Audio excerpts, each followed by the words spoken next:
Bueno, en primer lugar quería agradecer la invitación para poder participar en este espacio y poder desarrollar esta conferencia a la Cátedra Abierta de Juego del Ministerio de Educación de nuestro país, porque para mí es una oportunidad muy interesante de poder compartir con todos ustedes una conversación verdadera entre todos en relación a lo que significa la centralidad del juego en las propuestas de enseñanza en el nivel inicial. En el desarrollo de esta conferencia justamente yo voy a abordar la problemática y la temática del juego desde la perspectiva de la didáctica de la educación inicial. En este sentido, como especialista en didáctica, voy a tomar aportes de diferentes estudiosos del juego para poder reflexionar con ustedes cuál es el lugar del juego que debe ocupar en la vida cotidiana de las escuelas infantiles. Ya hemos planteado con Claudia Soto, recuperando las voces de nuestros maestros y de nuestros colegas, y afirmamos y desarrollamos la idea de que el juego constituye uno de los pilares, la centralidad del juego, uno de los pilares de la didáctica de la educación inicial. ¿Qué significa proponer el juego como uno de los pilares de la educación inicial? Podríamos preguntarnos qué supone considerar que todas las actividades que se desarrollan en el jardín tienen que ser juegos. ¿Significa que los niños principalmente tienen que jugar? ¿Cómo podríamos explicar las relaciones entre juego y enseñanza? ¿Se pueden enseñar contenidos en situaciones de juego? ¿Cómo se enseña a jugar? ¿Cuáles son las propuestas lúdicas o los tipos de juego que han de formar parte de todas las actividades y propuestas de enseñanza en la educación inicial?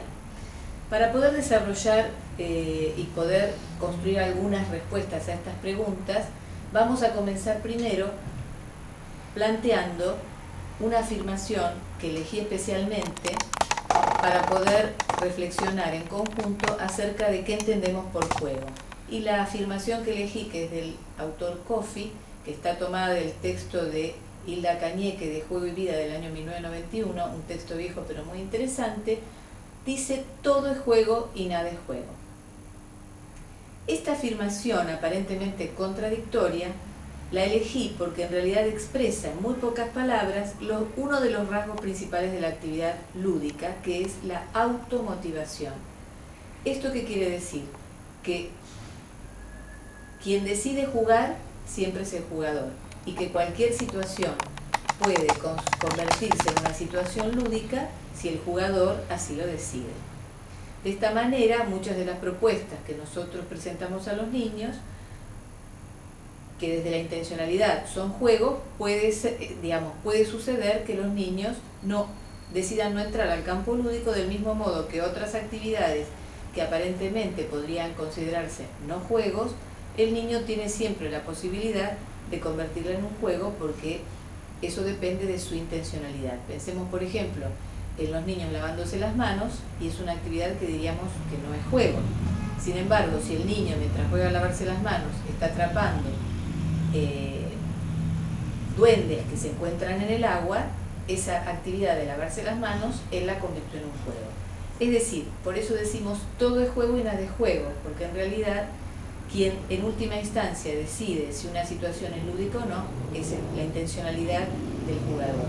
Esto responde al rasgo o a la característica o a la nota que nosotros acá denominamos automotivación. Digo nosotros porque estas 4 notas o rasgos que yo retomo para caracterizar en forma sintética qué se entiende por juego, las construimos en el marco del desarrollo de una investigación con Patricia Sarlé, Laura Basta y Claudia Soto, cuando debíamos definir y decidir cómo elegir cuáles eran situaciones lúdicas para analizar y cuáles no, dado que nuestro tema de investigación era cómo intervenir o cómo participar en las situaciones de juego en el jardín maternal. Entonces, uno de los rasgos en el que todos los autores coinciden es la automotivación. Por otra parte, existen otros rasgos. ¿Cuáles serían esos otros rasgos? Por ejemplo, la intersubjetividad. ¿Qué significa que el juego tiene como rasgo característico lo que acá llamamos intersubjetividad? Esto significa que el juego supone la creación de un espacio compartido, la creación de contextos de significación compartida, donde todos los que participan de ese contexto comunicativo comparten una idea. Yo para esto tomé una frase que me pareció muy interesante de Martha Gleiser, que dice así: el espacio de juego refiere a una esfera transparente y mágica limitada por la complicidad de los jugadores, esfera contenedora de personas que despliegan una actividad compartida y los hace cómplices del entendimiento común. Esta característica o este rasgo está muy vinculado con el segundo, que es la ficción, porque todos los jugadores, cuando entramos en el campo lúdico, sabemos que lo que es no es. Es decir, nosotros actuamos como si los objetos fuesen reales y en realidad, o podemos jugar con objetos reales, pero en realidad nosotros actuamos como si eso fuese verdadero, sin embargo sabemos que es ficcional. Por ejemplo, si yo corro a un niño y le digo te corro, te corro, te corro, te corro, el bebé o el niño pequeño sabe que verdaderamente no lo estoy corriendo porque lo podría atrapar rápidamente. Sin embargo, hay una complicidad, hay un acuerdo en que en realidad yo hago como que lo corro y él trata de escaparse para que yo no lo agarre, pero los dos sabemos que estamos en el campo ficcional. Entonces, la ficción es la construcción de un marco de representación-ficción que otorga a las acciones un sentido diferente del que tienen esas mismas acciones en el marco real. Esta posibilidad de simular que algo es lo que no es la ficción. Y esa es una nota característica también del juego. Otra nota característica es el formato, que hace referencia, tomando las concepciones de Brunner, a segmentos previsibles encadenados entre sí. Pensemos en los juegos tradicionales: veo, ¿qué ves? Una cosa, ¿qué cosa? Maravillosa, ¿de qué color? Color, color, color, y se reitera. Pensemos en el juego ¿dónde estoy? Aquí estoy, aparezco, aplaudo, me vuelvo a esconder. Es decir, hay una secuencia de segmentos previsibles que están encadenados entre sí y que hacen referencia a ese formato. El formato es otro rasgo característico del juego y el formato tiende a repetirse. Podemos ver que estas notas características, vamos a ver cómo se ponen de manifiesto, ¿sí?, en una definición clásica. Por ejemplo, la definición de juego de Huizinga. Fíjense, dice: el juego es una acción u ocupación libre que se desarrolla dentro de unos límites temporales y espaciales determinados según reglas absolutamente obligatorias. Las reglas hacen referencia al formato. Aunque libremente aceptadas, automotivación, acción que tiene su fin en sí misma y va acompañada de un sentimiento de tensión y alegría y de la conciencia de ser de otro modo que en la vida corriente. La conciencia de ser de otro modo que en la vida corriente refiere a la ficción. Lo mismo cual Calois, que plantea que el juego es una actividad libre, separada, incierta, improductiva, reglada y ficticia. Nosotros hicimos referencia a que es ficticia ficción, reglada formato, libre, tiene que ver con la automotivación, y acá aparece algo que nosotros no consideramos, pero que también es importante considerar, que es incierto, que el juego escapa a todo control, digamos. Esa es una de las características del juego también. Entonces, ¿por qué, digamos, nosotros partimos de esta cuestión? Para poder caracterizar qué es el juego, que después lo vamos a retomar, y por otra parte diferenciar lo que es juego de lo que no es juego, nos sirve para poder construir modos de intervención adecuados para enseñar a jugar. Lo voy a retomar después. En relación con estas cuestiones, me pregunté y me pareció muy interesante pensar cómo el juego aparece, ¿sí?, en los diferentes textos claves de la didáctica de la educación inicial. Para eso lo que yo hice fue voy a presentar en realidad, pensé y lo voy a presentar, un breve recorrido personal que va a ser un recorrido histórico en el que voy a recuperar mis vivencias como estudiante del profesorado en los años 70, maestra de nivel inicial en los años 80 y en los años 90 y actualmente mis vivencias como profesora de educación inicial. Y allí, en estas vivencias, pude ir participando de cuáles fueron las formas a través de las cuales el juego se hizo presente en los diferentes textos claves de la didáctica de la educación inicial. ¿Sí?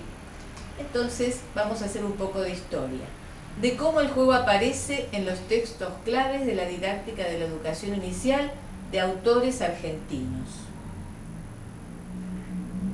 En los años 70, acá tenemos un libro para mí muy querido que es Fundamentos y Estructuras del Jardín de Infantes, que escribió mi maestra, Eve Duprat, junto con Cristina Fritzsche. Eve Duprat, a quien siempre le rindo homenaje porque me enseñó los pilares fundamentales de la educación inicial que sigo sosteniendo y la sigo recordando día a día en sus principios y en sus convicciones. En ese momento, en los años 70, nadie tenía duda en relación a, por ejemplo, que diariamente hubiese un periodo de juego-trabajo. Del mismo modo que se jugaban los rincones, también había momentos de juegos tradicionales donde se jugaba a diferentes juegos tradicionales, a pisapizuela, en los momentos de espera, a 1, 2 y 3 coro, coronita vez para trasladarse de un lugar a otro porque los baños generalmente estaban alejados de las salas. Es decir, no teníamos ninguna duda y aparecía el juego presente en un cronograma semanal de una manera importante.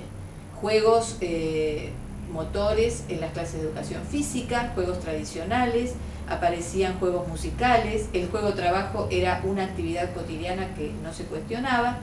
Y analizando el índice de este texto también aparece, por ejemplo, apartados dedicados a juego-trabajo, el juego como actividad creadora, el juego en grupo, el juego dramático, juegos de educación física.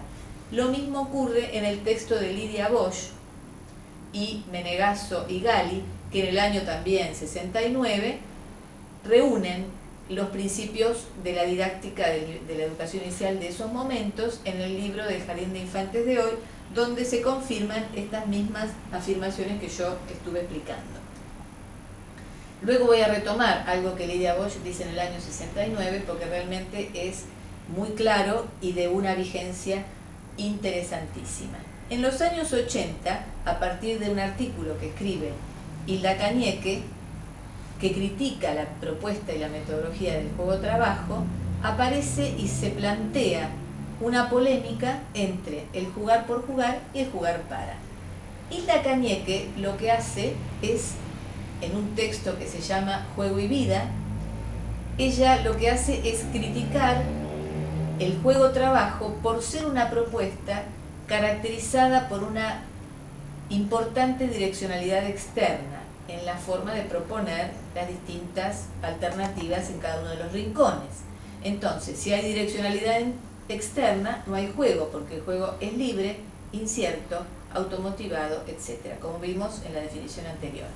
Entonces, lo que ella plantea es que el juego-trabajo lo cuestiona porque el docente le imprime una direccionalidad externa a la selección de los materiales, predeterminando cuáles son los juegos que van a surgir, a las temáticas, y va haciendo un análisis dimensión por dimensión, temáticas, materiales, etcétera, donde lo que plantea es que en todas estas dimensiones aparece una direccionalidad externa que es criticable. Frente a esto aparece la propuesta de Galperín, que se encuentran ambas en este texto, que es otra maravilla y muy interesante para hacer historia, que se llama Un jardín de infantes mejor, 7 propuestas, que es del año 79, y que entonces acá en un capítulo escribe Hilda Cañeque y explica esta crítica muy interesante y muy bien analizada al juego-trabajo. Al mismo tiempo, Susana Galperín escribe un artículo donde desarrolla las argumentaciones a favor del juego-trabajo, que hoy siguen siendo vigentes y que hoy seguimos utilizando en los profesorados porque nos dan argumentos sólidos para demostrar que el juego-trabajo es una alternativa muy interesante y una estructura didáctica que deberíamos incluir en el jardín de infantes y bajo otras presentaciones también en el jardín maternal. Entonces, Galperín plantea que el juego-trabajo permite al chico elegir en un marco adecuado de elecciones, supone que el juego es vital para el niño y va explicando muy adecuadamente cómo se puede plantear la defensa de esta postura. También en el mismo texto aparece un artículo de Eve Duprat, donde ella también se pronuncia a favor del jugar para, recuperando el importante valor de la escuela como transmisora de contenidos y como responsable de la posibilidad de acceder al conocimiento, por lo tanto tiene que enseñar, por lo tanto tiene que imprimir direccionalidad externa. El problema está en si al imprimir direccionalidad externa se está quitando potencial lúdico o no, y ahí queda planteada la polémica, ¿no es cierto? Es decir, el jugar por jugar, cuyo representante en esos años estaba representado en la figura de Hilda Cañeque, frente al jugar para, que sus representantes eran Eve Duprat, Susana Galperín y muchos otros.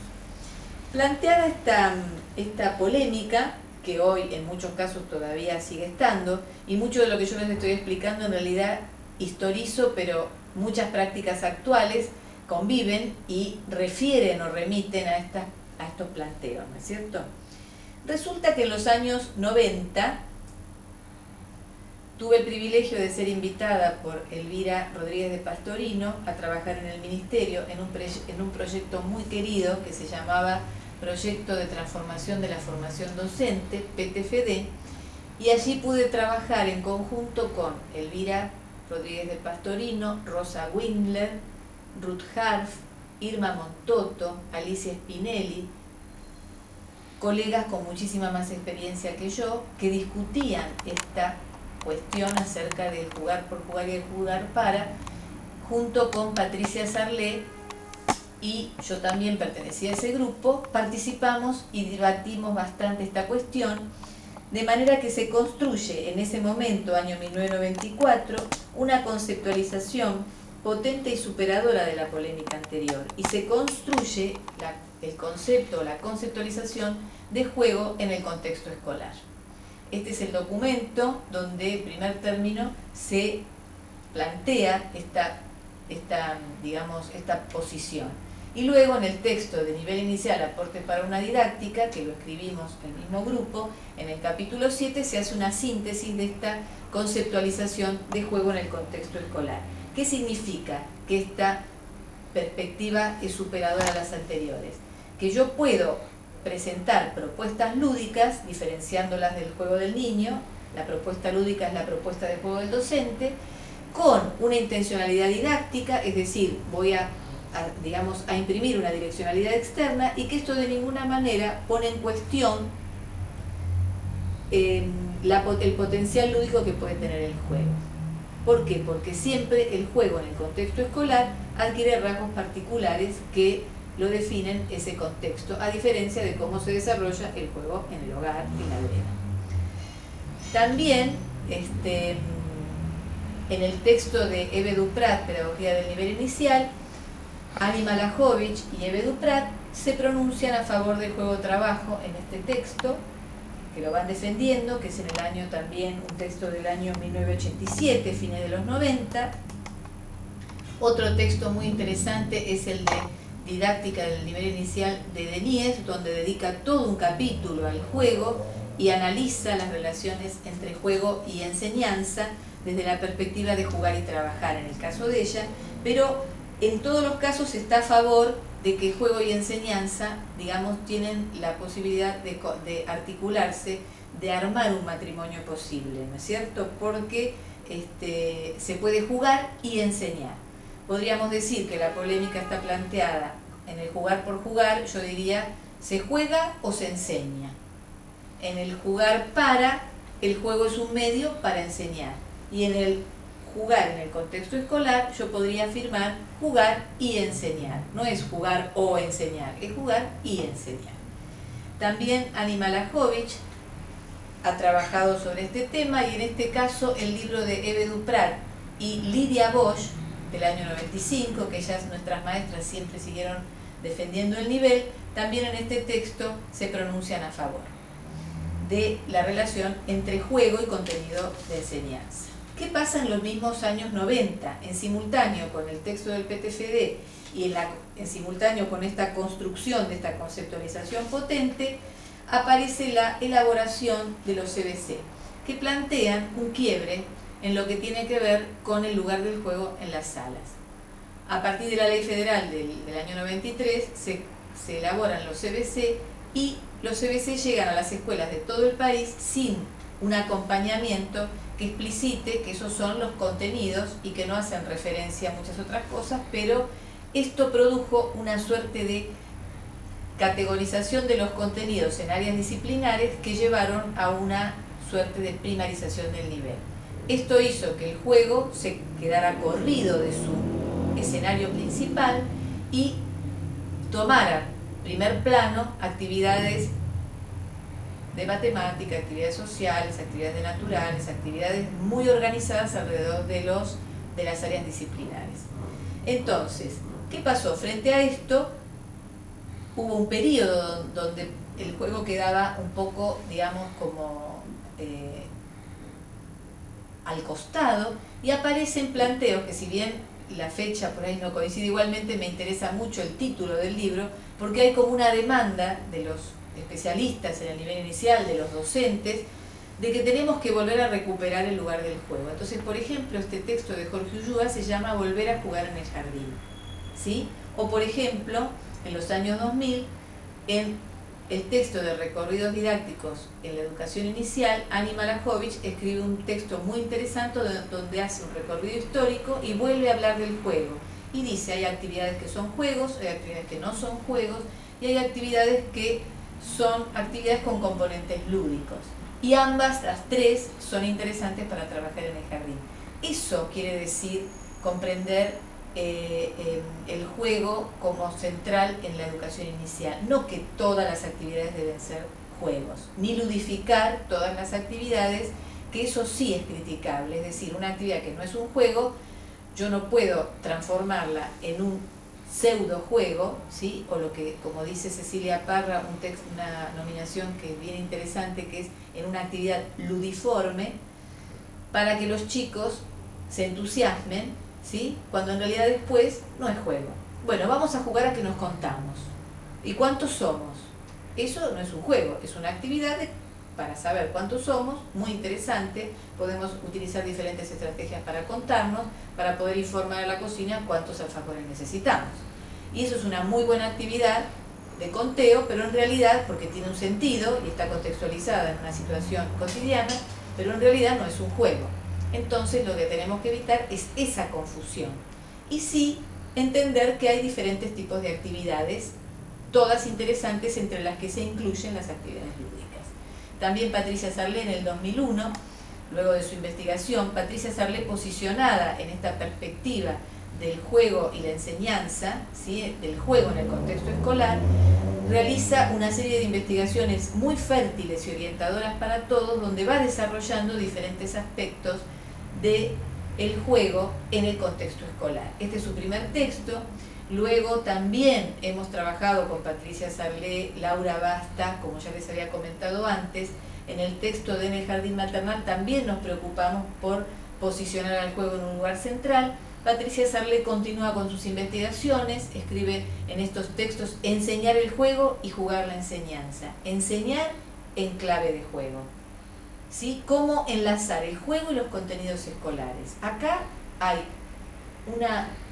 un pronunciamiento claro en que se puede enseñar y jugar al mismo tiempo, y que el hecho de posicionar al juego en un lugar central no excluye la posibilidad de transmitir contenidos, y que asignar o otorgar esta direccionalidad externa a la situación lúdica no excluye el potencial lúdico con el que el chico puede participar en esa situación de juego.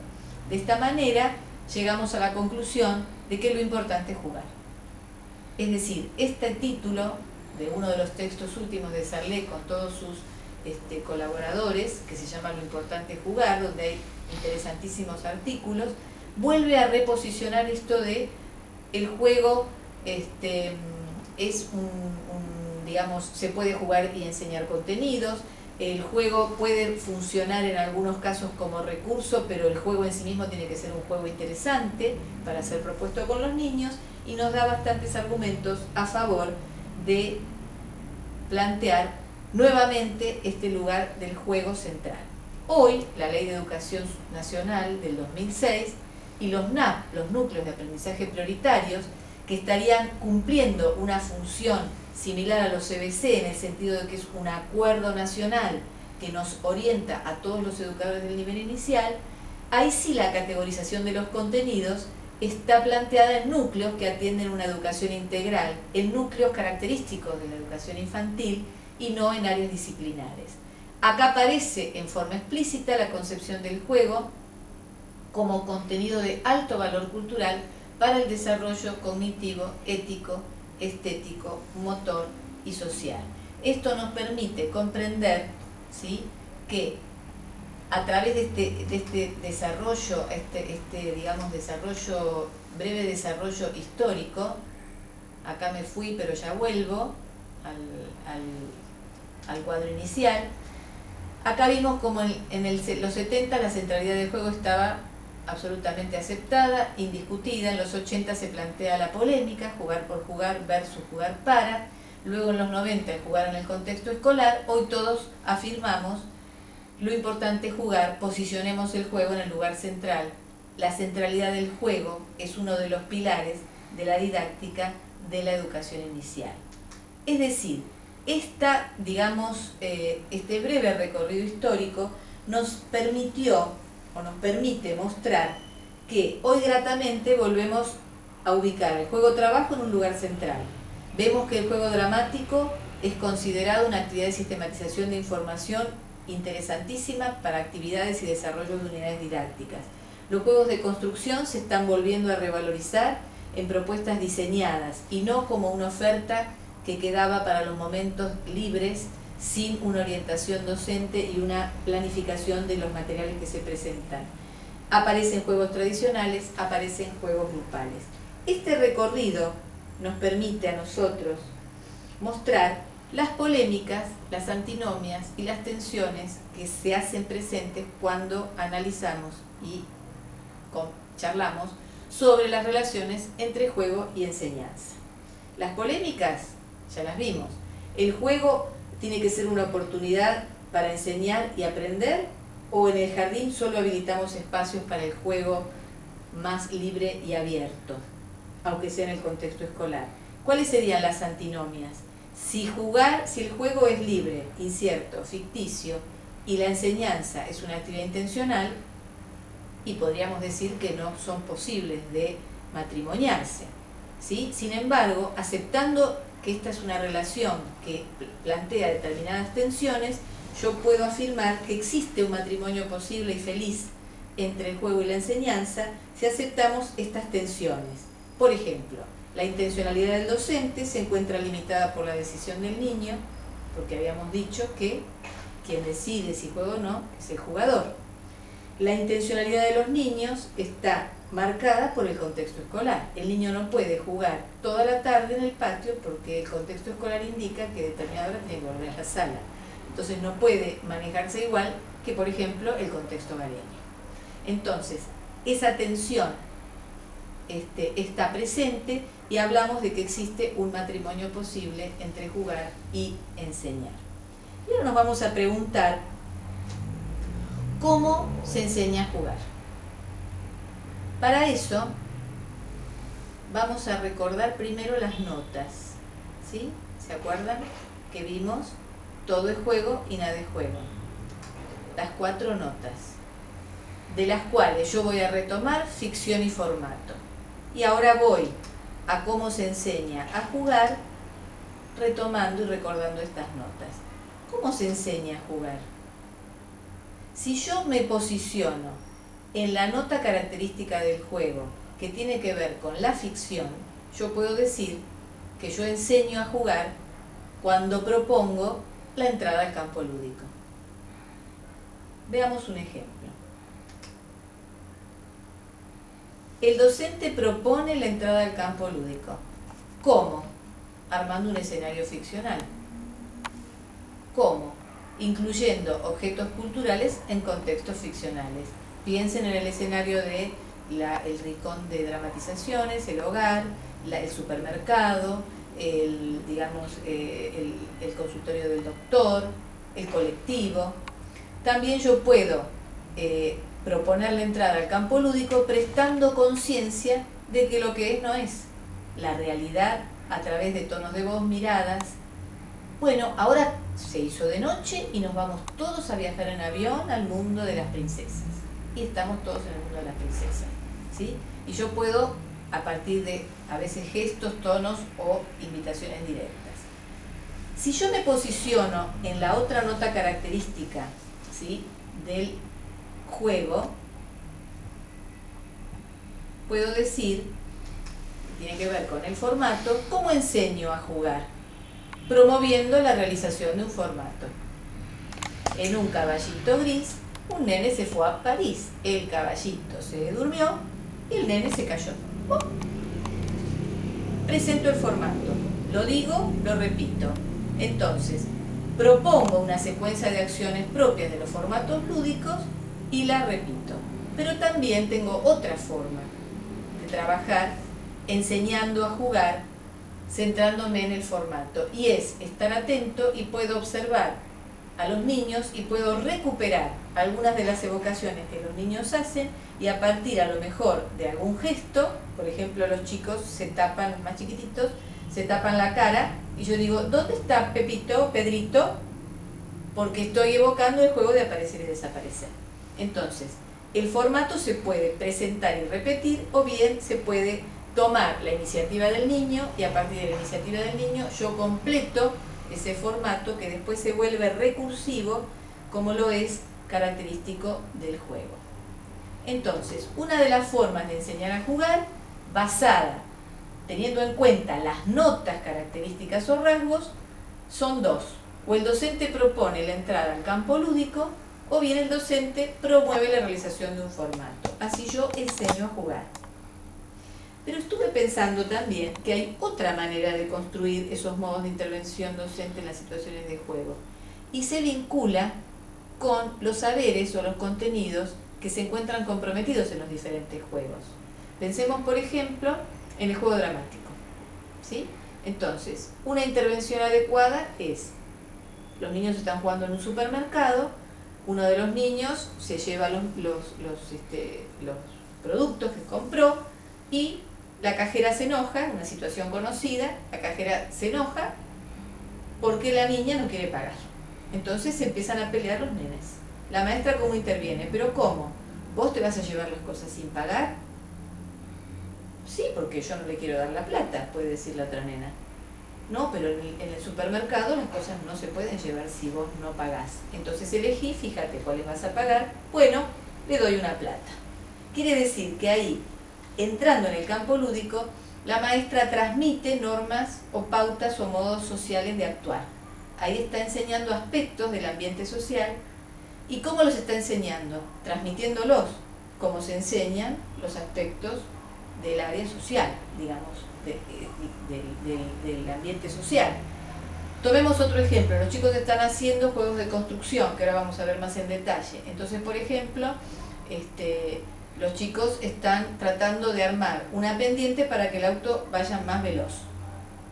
Entonces, ¿yo qué hago? ¿Le digo, poné 2 bloques para que te quede más alto porque va a ir más rápido? No.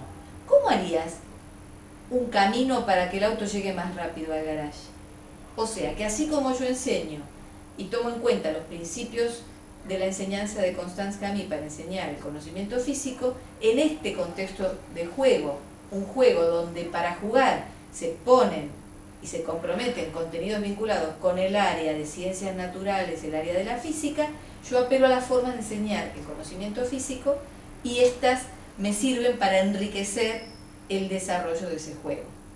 Entonces yo puedo enriquecer el desarrollo de ese juego comprometiendo la enseñanza de contenidos de las distintas áreas del conocimiento en el contexto lúdico, sin desvirtuar el verdadero juego, que en un caso sería construir, en otro caso sería dramatizar. Lo mismo podríamos pensar en un juego matemático, etc. Pero este sería otro criterio, que es cómo construyo esas formas de enseñar a jugar según los contenidos o saberes que son necesarios para jugar. Y también puedo tener en cuenta los distintos grados de direccionalidad externa. Entonces puedo proponer juegos más abiertos y juegos más reglados, o digamos más direccionados desde afuera.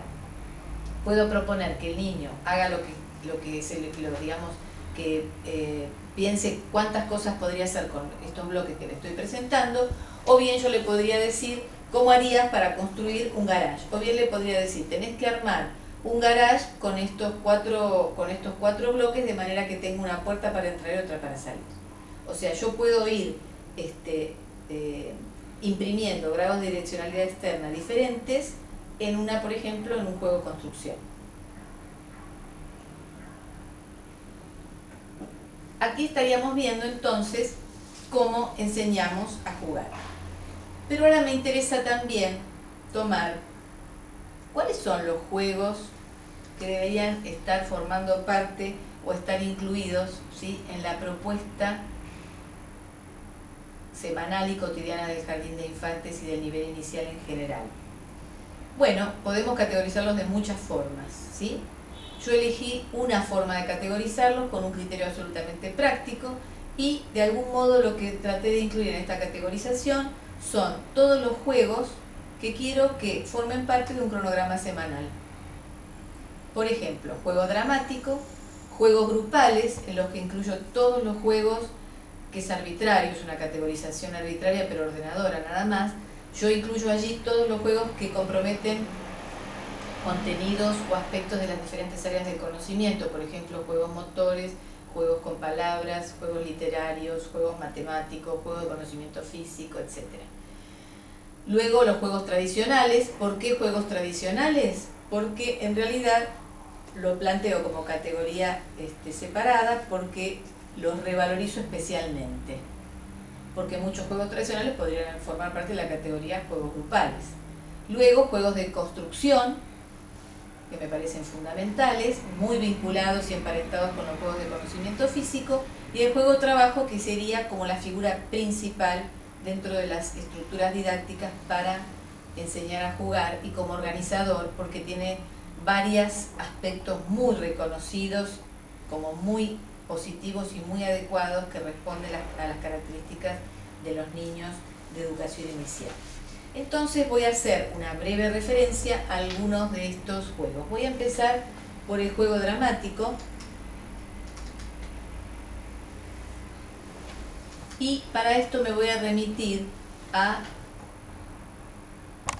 el texto que les había nombrado de Lydia Bosch, ¿sí?, del año 69, donde releyendo, porque eso es lo que tiene de lindo tener libros, releyendo, ¿sí?, los textos, un día encontré que Lydia Bosch en el año 1969 dijo algo extraordinario en relación al juego dramático que les voy a contar.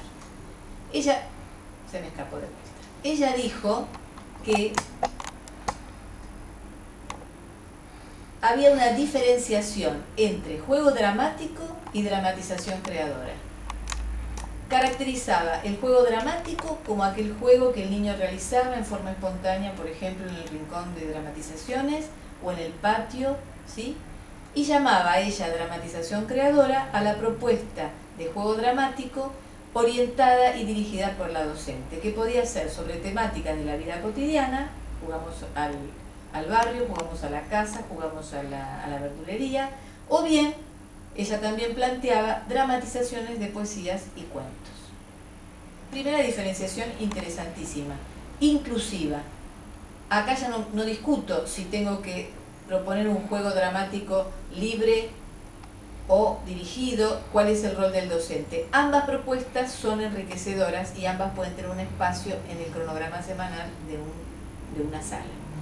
Por otra parte, tomé la diferenciación entre teatro y juego dramático que plantean Alicia Zaina y Beatriz Ortiz, donde van diferenciando y comparando estas dos actividades.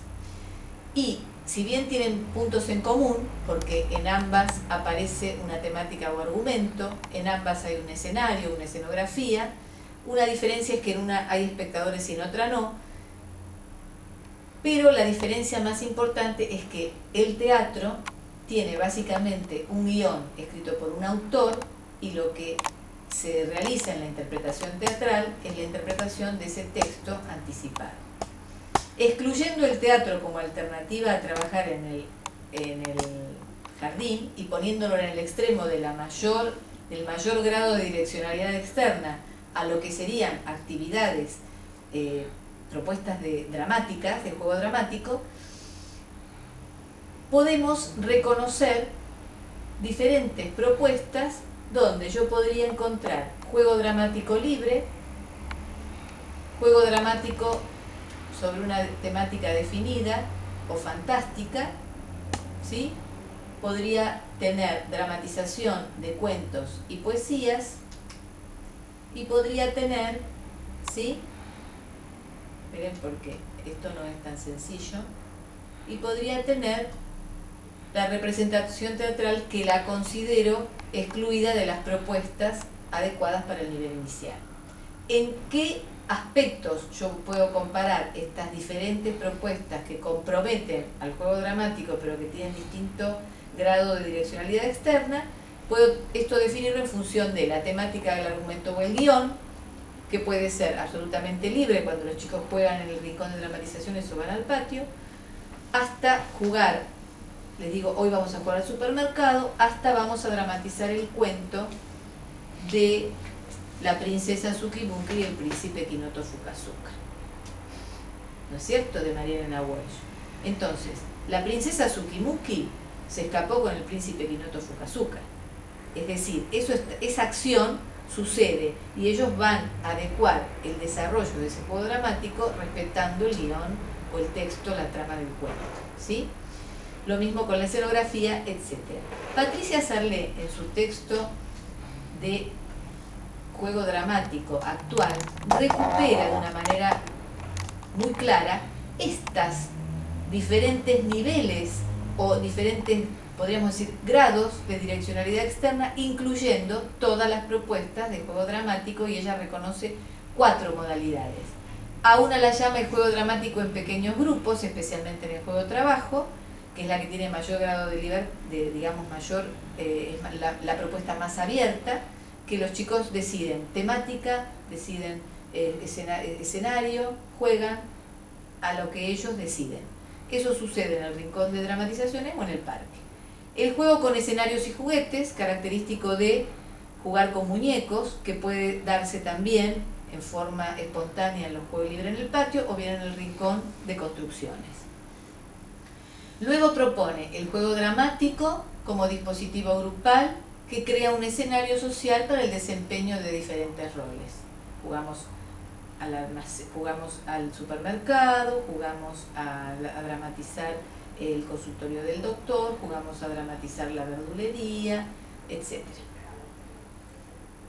Jugamos a dramatizar, puede también ser la casa embrujada, como explica Patricia en uno de sus textos, es decir, también pueden ser escenarios fantásticos, no solamente escenarios reales. Y luego el juego dramático como juego teatral, donde se propone la dramatización de cuentos y poemas, donde el tema o el desenlace de las acciones está previsto.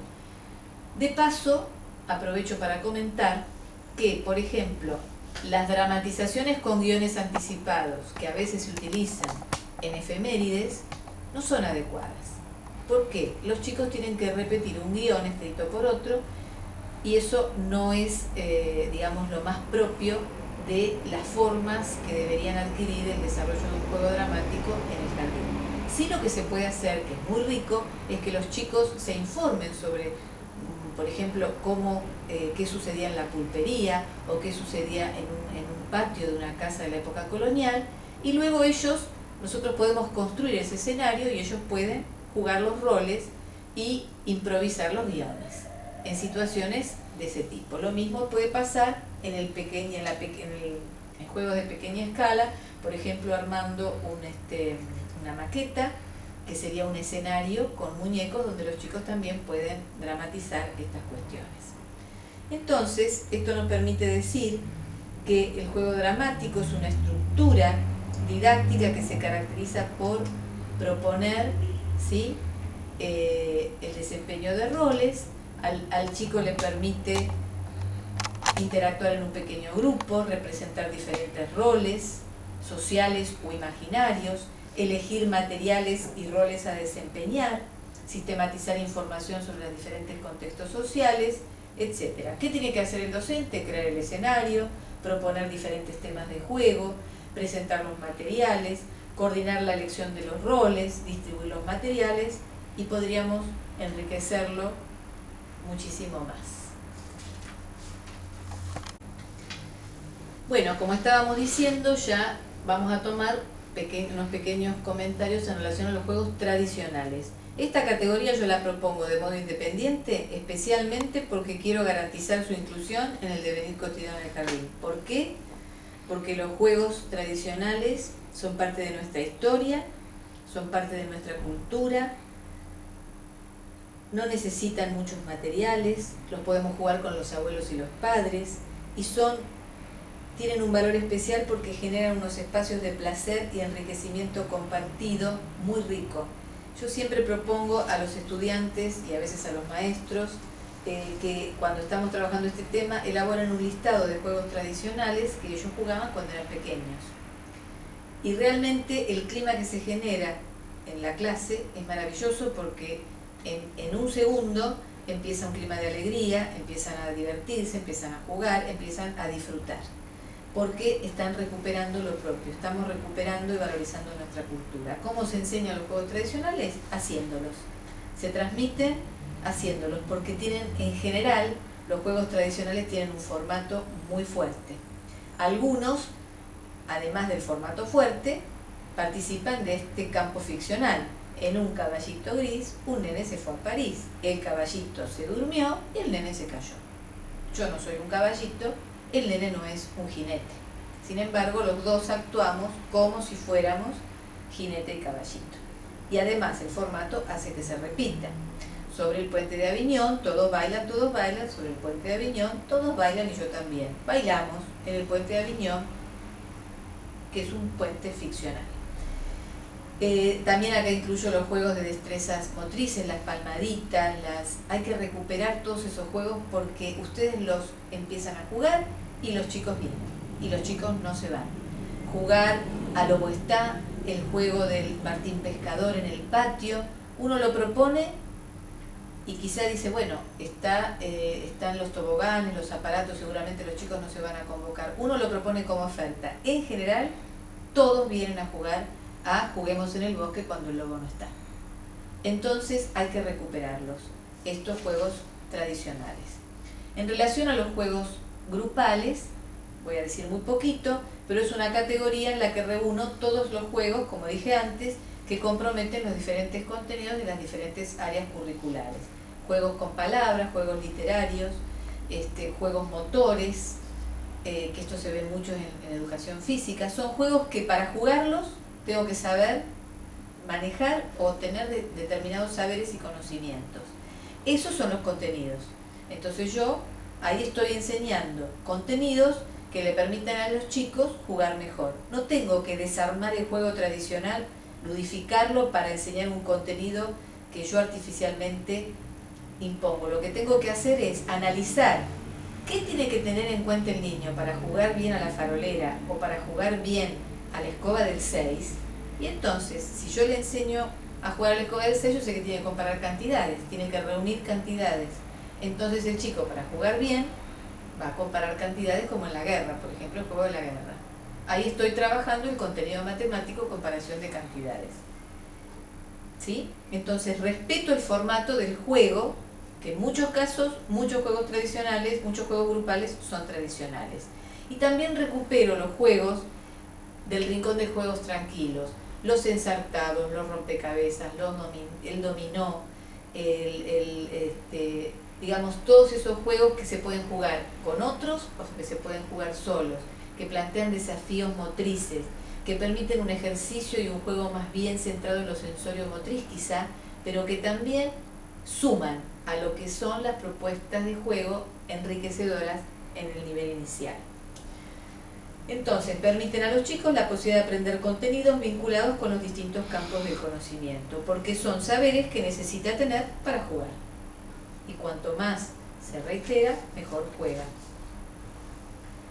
Ahora voy a tomar los juegos de construcción, que yo los vinculo mucho con los juegos de conocimiento físico, y los juegos de construcción constituyen una de las propuestas que fue de algún modo olvidada y desatendida en parte en estos últimos tiempos, que Patricia Sarlé retomó con mucha fuerza y me parece fundamental el trabajo que ella hizo de recuperarlo, porque nunca dejaron de estar los bloques, pero estaban los bloques.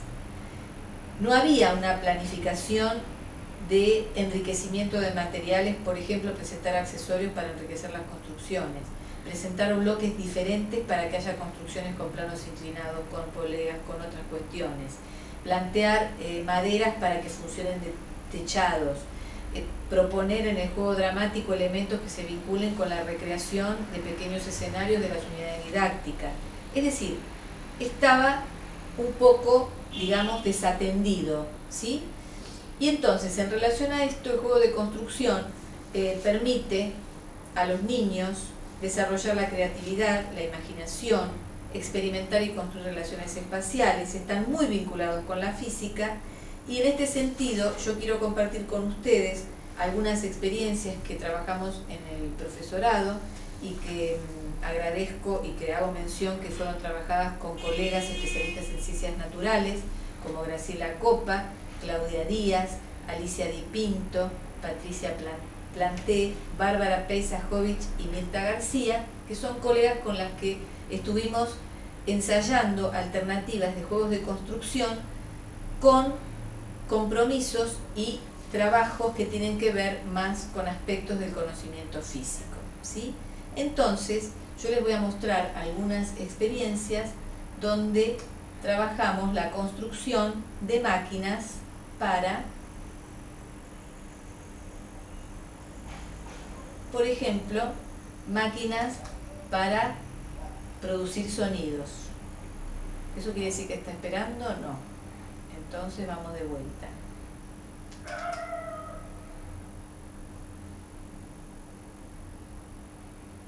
Entonces, de vuelta, me van a disculpar un segundito, ahí estamos.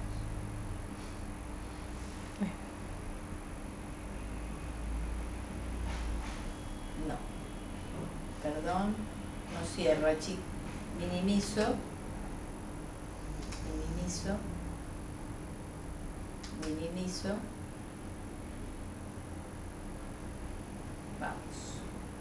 vamos a volver entonces. Primero nos reposicionamos en lo que serían los juegos de construcción vinculados con el conocimiento físico, y acá entonces vamos a ver, ahí estamos, juegos de construcción, juegos de conocimiento físico, parientes cercanos. ¿Por qué? Porque en realidad los juegos de conocimiento físico me permiten construir las propiedades de los objetos a partir de la observación que los niños realizan sobre las acciones que ejercen sobre los objetos. Una forma tiene que ver con los juegos de construcción. Por ejemplo, voy a comentar rapidito algunos proyectos y los voy a comentar en relación a dos aspectos: cómo se seleccionaron los materiales y qué tipo de actividades se presentaron. El primero que quiero compartir, que lo trabajamos en el normal número 1, es el patio de los sonidos, y nos dedicamos a trabajar con los niños de 5 años la construcción de máquinas para producir sonidos. Las alumnas Bascoy, Cabrera, Delgado Álvarez, Gómez y Espigardi fueron las autoras de este proyecto. Fíjense los materiales que se diseñaron para trabajar en este proyecto. Es interesante el criterio. Hay un sistema que yo lo llamo conjunto base. Entonces, ¿cuáles son las variables? Hay materiales de plástico, de madera y de metal. Cada uno de estos materiales tiene diversas, por ejemplo, largos. Hay tiritas de metal largas y cortas, palitos largos y cortos, elementos plásticos más largos y cortos. Después tenemos la percha exploradora, donde los chicos pueden ir colgando los diferentes objetos para que después suenen, y también otros dispositivos que se nos ocurrieron, que son materiales descartables de los CD, donde los chicos tienen agujeritos y pueden enganchar. Acá están en plena actividad exploratoria. Iban probando en estas perchas exploradoras o bases los diferentes elementos para ver cómo sonaban. Van poniendo y van viendo cómo sonaban. Acá tenemos la producción, por ejemplo, de sonadores. Y estos sonadores después fueron ubicados en el patio y hubo un sector que tenía sonidos metálicos, un sector que tenía sonidos más opacos de madera y otro sector de sonidos combinados. Otro ejemplo, juegos de construcción con planos inclinados, máquinas para transportar bolitas. Esto lo hicimos en el Eccleston y trabajamos con planos inclinados. Las autoras fueron Bader, Ledo, Reynoso y Reynoso. Y este sería el conjunto base, una caja, ¿sí?, de frutas que se forró con papel de diario para evitar astillas y ese tipo de cuestiones, y los tubos famosos de cartón cortados a modo de canaleta. Se hicieron unos cavados en las cajas para que los chicos pudieran apoyar. Primera actividad, exploramos y construimos máquinas para transportar las bolitas, ¿sí? ¿Cómo podemos hacer para que las bolitas vayan de un lugar al otro? Armemos recorridos. Fíjense los chicos cómo armaban los recorridos y después iban probando. Fíjense la concentración que los chicos tienen porque ellos van observando las reacciones de los objetos frente a sus acciones. Miren cómo van complejizando. Están haciendo una máquina para transportar las bolitas de un lugar al otro, ¿sí? Entonces, también en el anterior, lo que también hicimos, que es muy rico para que ustedes vean, actividades más dirigidas, fotografiamos algunas de las máquinas que los chicos habían elaborado y sus compañeros tenían que reconstruir esas máquinas a partir de la fotografía, como si fuese un modelo para armar, ¿sí? Esa propuesta de juego de construcción dirigido también la incluyo y me parece muy rica e interesante. Acá tenemos otro juego de construcción con planos inclinados, donde los estudiantes Alonso, Fina, Martín Irigoyen, Orsi y Somoza lo llamaron blocopistas porque fueron diseñadoras de un conjunto base de bloques, donde había bloques con diferentes tamaños, cubos, prismas, que tenían diferentes alturas y las alturas también coincidían con otras que tenían planos inclinados. ¿Ven? De manera que si ellos ponían un plano inclinado al lado de un bloque, se podía construir un camino como lo que ven acá. Entonces, ¿cómo puedo hacer para armar un camino? ¿Cómo puedo hacer para armar un camino para que el auto pueda manejarse solo? ¿Cómo puedo hacer para armar un camino para que el auto llegue lo más rápido posible al garage? ¿Sí? Y a partir de estos juegos de construcción, los chicos trabajan contenidos vinculados con la física. Vean ustedes qué extraordinarias construcciones. Ahí lograron armar un camino para que el auto vaya solo al garage.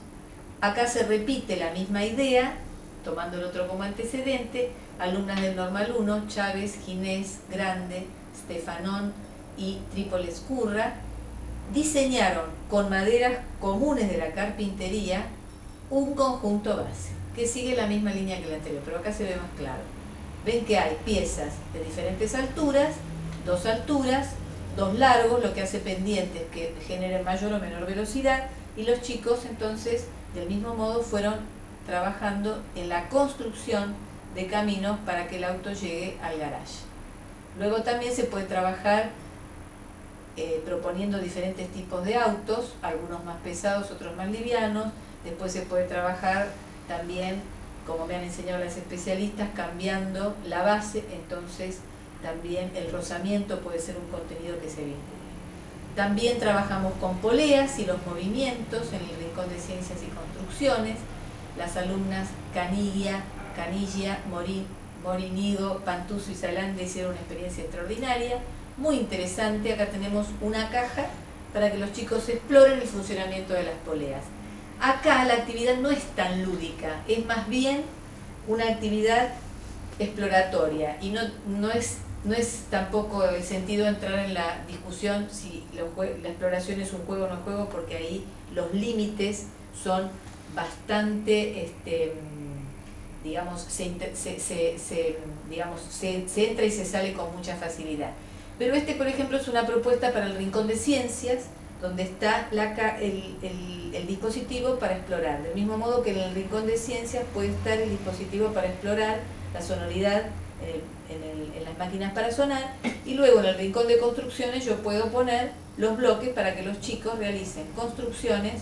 Se agregan estos bloques, a los bloques comunes se agregan bloques que tienen poleas, que tienen ganchos, que tienen determinados accesorios que les permiten a los chicos incluir la polea en una construcción, como lo ven en esta foto, donde ellos hicieron un puente y había una polea que subía a los autos, que ahí no se ve muy bien, pero incluyen los bloques que tienen poleas dentro de la construcción de los bloques comunes.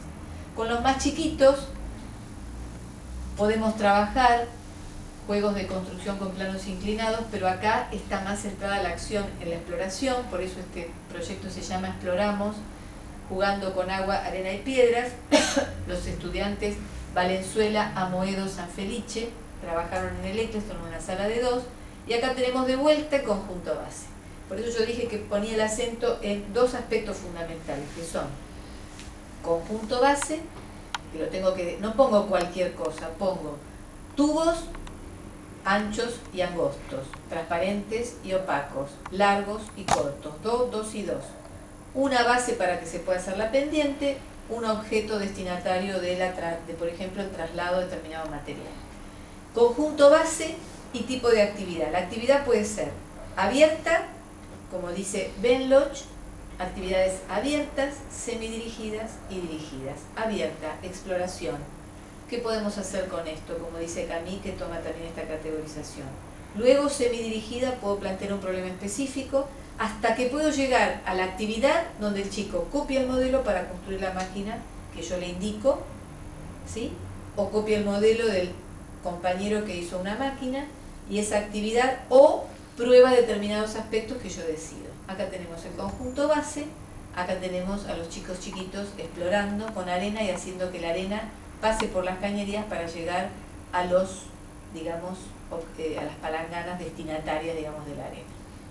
Fíjense el clima de concentración. El juego es una actividad que compromete al sujeto desde el punto de vista emocional, cognitivo, y esto hace que el juego sea tan convocante.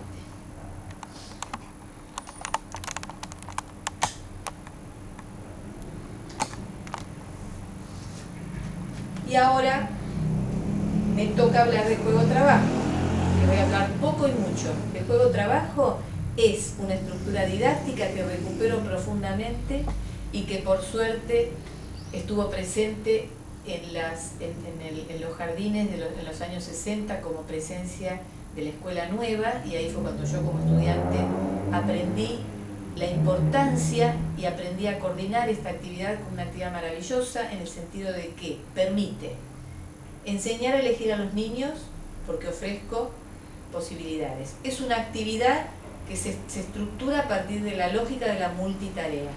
Entonces hay varias alternativas. Esas alternativas tienen que ser conocidas y muy cuidadas. No es que vamos a jugar a los rincones y no hay nada para hacer nuevo ni desafiante.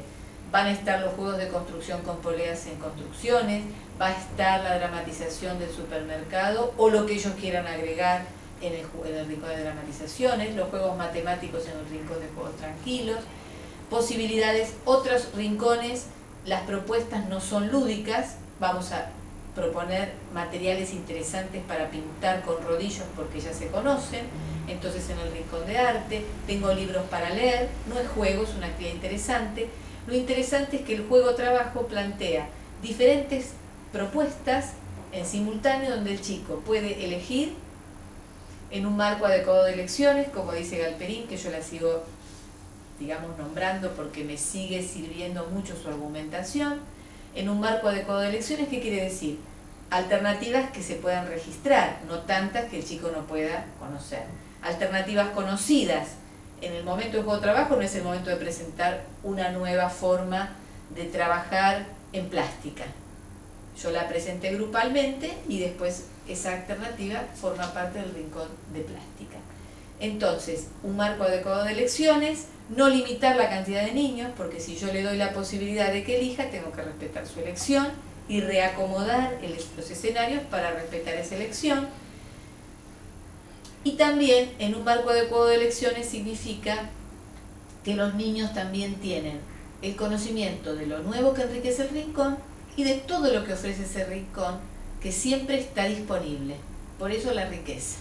Entonces, una estructura didáctica centrada en la multitarea, donde los niños pueden elegir en un marco adecuado de elecciones. Esto favorece el desarrollo de la autonomía, porque el chico aprende a elegir. Esto favorece el trabajo en pequeño grupo, porque por esta organización sucede que generalmente lo que pasa es que los chicos se organizan en pequeños grupos. Esto favorece el intercambio y además nos permite un respeto por los tiempos individuales y grupales al mismo tiempo, y se genera un clima de trabajo y de participación plena, cosa que en una actividad de grupo total resulta a veces más complejo de coordinar. Generalmente en el grupo total también se organizan subgrupos, etc. Pero el juego de trabajo es como la figura principal en lo que tienen que ser las modalidades organizativas de las actividades. Y yo puedo trabajar con los niños en pequeño grupo, puedo trabajar con grupos organizados por mí, que lo llamo, y al mismo tiempo en los otros rincones, es decir, permite todo este tipo de cuestiones. Bueno, dando cierre a esto, podríamos también plantearnos en relación al juego de trabajo, sería interesantísimo por ahí abrir, pero básicamente es esto: recuperar su posicionamiento como actividad central diaria, todos los días un juego de trabajo, un momento de juego en rincones, de juego en sectores, como lo querramos llamar, de juego en propuestas múltiples y simultáneas. También puedo trabajar bajo la multitarea con otras actividades que no es el tradicional juego de trabajo, y sin embargo recupero esta modalidad, ¿cierto? ¿Qué quiere decir entonces, volviendo a las preguntas iniciales, enseñar en clave lúdica? Enseñar en clave de juego. Comprender que la centralidad del juego es uno de los pilares de la didáctica de la educación inicial. Enseñar en clave lúdica implica reconocer que hay juegos que brindan oportunidades para construir conocimientos, igual que otras actividades que no son juego. Implica recuperar las situaciones legítimamente lúdicas y ver qué contenidos se comprometen y se pueden enriquecer y desarrollar en esos juegos, y también reconocer estos contenidos, porque muchos juegos exigen que los jugadores dominen ciertos saberes. Eso implica enseñar en clave lúdica. Es como una melodía en clave de sol, permite que suene de una manera determinada. Enseñar en clave lúdica significa que el juego tiene que estar tiñendo esa organización cotidiana, lo que no significa que todas las actividades sean juegos. Y comprender que el juego es uno de los pilares de la didáctica de la educación inicial nos lleva a redefinir o a definir con mayor especificidad todos los otros pilares que Claudia Soto desarrolló en la conferencia anterior. Es decir, si yo considero la centralidad del juego como uno de los pilares de la didáctica de la educación inicial, eso hace que yo me pronuncie respecto a los otros pilares en forma particular. Vamos a los otros pilares para que ustedes me puedan ir siguiendo, ¿sí? Fíjense, si yo considero la centralidad del juego desde lo que es la educación integral, yo reconozco que el juego favorece la educación integral porque favorece el desarrollo personal y social y constituye una oportunidad para que el niño enriquezca sus posibilidades de alfabetización cultural. Desde lo que ahí se plantea como articulación, globalización, característica, el juego constituye uno de los contextos privilegiados en los que algunos saberes adquieren significatividad para el niño. Por lo tanto, resulta muy pertinente articular aportes de las diferentes áreas en ejes lúdicos, en situaciones de juego. Desde los escenarios, enseñar construyendo escenarios, es necesario construirlos para promover diferentes tipos de juegos. Escenarios para dramatizar, escenarios para construir, para explorar las propiedades de los objetos, para elegir alternativas de diferentes juegos. En relación con los tiempos, es importante incluir tiempos de juego formando parte de las planificaciones diarias y semanales. En relación con la experiencia directa y las situaciones problemáticas, hay algunos juegos que nos ponen en contacto con este tipo de experiencias. En relación con el pilar que hace referencia a que el docente es acompañante afectivo y mediador cultural, el docente da permiso de juego, otorga confianza para que el niño se entre en el campo ficcional, desde el lugar de acompañante afectivo, y como mediador cultural acerca los juegos tradicionales, enriquece el juego dramático, enseña, transmite, lleva la cultura a ese contexto lúdico, ¿sí? Y desde los lazos entre niños, familias, docente e institución, el juego puede ser una oportunidad muy interesante para recuperar los juegos de las familias, la relación con la comunidad, etc. Quiere decir que cada uno de los pilares, cuando yo lo maximizo y lo analizo en profundidad en su aspecto más particular, me exige que cada uno de los otros pilares también tome definiciones particulares para acompañar. Sintetizando todo lo propuesto en la presente, digamos, conferencia, es necesario decidir o, digamos, afirmar que cuando yo digo que considero la centralidad del juego como uno de los pilares, reconozco el juego como una de las actividades principales del niño, comprendo que puedo enseñar y jugar al mismo tiempo y que estos términos pueden matrimoniarse más allá de las polémicas, las antinomias y las tensiones, porque lo importante es jugar. Afirmo que a jugar se enseña, atiendo a diferentes tipos de juego y analizo las formas de enseñarlos. Reconozco que el derecho a jugar forma parte de los derechos de todos los niños del mundo. Sostengo que el juego es un contenido de alto valor cultural que es necesario enseñar en la escuela infantil y por lo tanto se enseña. Y me exige definiciones particulares en los otros pilares que contribuyen a que se maximice o se enriquezca el logro de la puesta en acción de este pilar. El derecho al juego es parte del derecho a recibir educación desde que los niños nacen. Así como afirman Sarlé Rodríguez Sáenz y Elvira Rodríguez de Pastorino, para que esto sea posible se necesita voluntad política para integrar el juego en la escuela. Como ya hemos visto, tenemos un momento privilegiado en el sentido de que la Ley Nacional de Educación se lo considera como contenido de alto valor cultural y en los núcleos de aprendizaje prioritarios el juego tiene un lugar central. Nos queda a nosotros el compromiso de continuar con esta cuestión y hacerlo realidad en la cotidianeidad y en la vida de nuestras escuelas infantiles de todos los días. Cierro esta presentación con palabras de una de mis maestras, también colega, de quien aprendí muchísimo, también como aprendí muchísimo de Rosa Winder y otras colegas, de lo que hoy he compartido con ustedes, que es Elvira Rodríguez de Pastorino, que ella dice así: abrazar la aparente e irrespetuosa alegría que tiene el jugar con la construcción compartida del conocimiento, instalar el encuentro entre el goce desafiante que desencadena el jugarse en la simetría del acto de jugar, comprometerse y cooperar para promover el conocimiento en el durante del proceso de juego, es una aventura que vale la pena ser vivida. Goce, conocimiento, encuentro, intercambio. Ella dice, por el bien de nuestras infancias y por el derecho al conocimiento de todos nuestros niños. Y con esto cierro y agradezco que hayan compartido conmigo todas estas reflexiones.